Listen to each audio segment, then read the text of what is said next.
Nagdulot ng baha at pagkasira ng bahay sa ilang bahagi ng Visayas at Mindanao ang bagyong Verbena bago pa man ito maglandfall kaninang hapon sa Bayabas, Surigao del Sur. Naghahanda naman ang iba pang posibleng daanan na bagyo. At mula sa Liloan, Cebu, saksi live si Nico Sereno ng GMA Regional TV. Nico? Pia, puspusan ang sinasagawang preemptive evacuation ng iba't ibang mga local government units dito sa Metro Cebu na grabing nasalanta.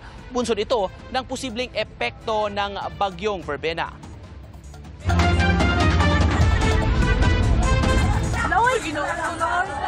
Bago pa man makapag-landfall ang bagyong Verbena kaninang hapon, winasak at tinangay ng baha ang bahay na yan sa Butuan City, Agusan del Norte. Sa barangay Bitan Agan hanggang tuhod ang baha, kaya kanya-kanyang salba ng mga gamit ang mga residente. Paghupa ng baha, tumambad ang pinsalang iniwan nito. Nagkalat ang mga nasirang bahay, pati ang mga yupi-yuping yero.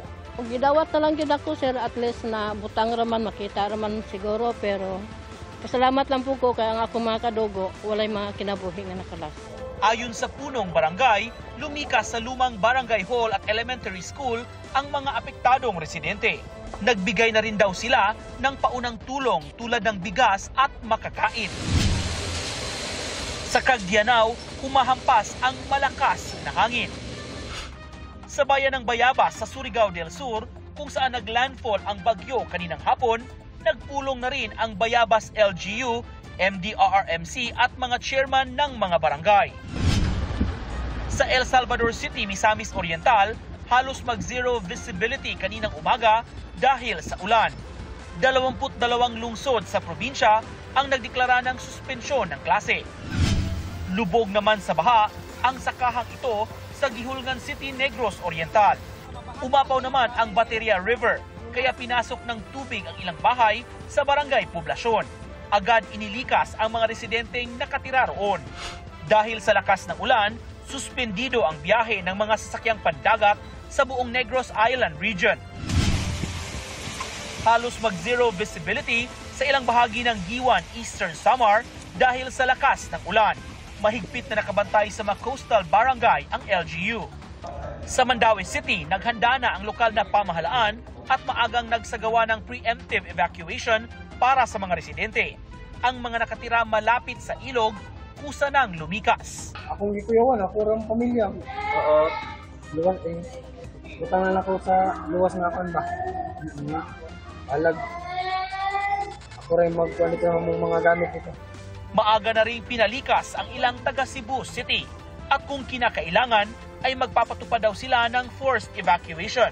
Kay mo magigisulti sa atong mayor, ipaniguro gyud nga luwas ang atong mga katawan na dili na masubli ang nahitabo yatong bagyong Tino. Kinansila na rin ng Philippine Coast Guard ang mga biyahe ng lahat ng sasakyang pandagat, palabas at papuntang Cebu City Port.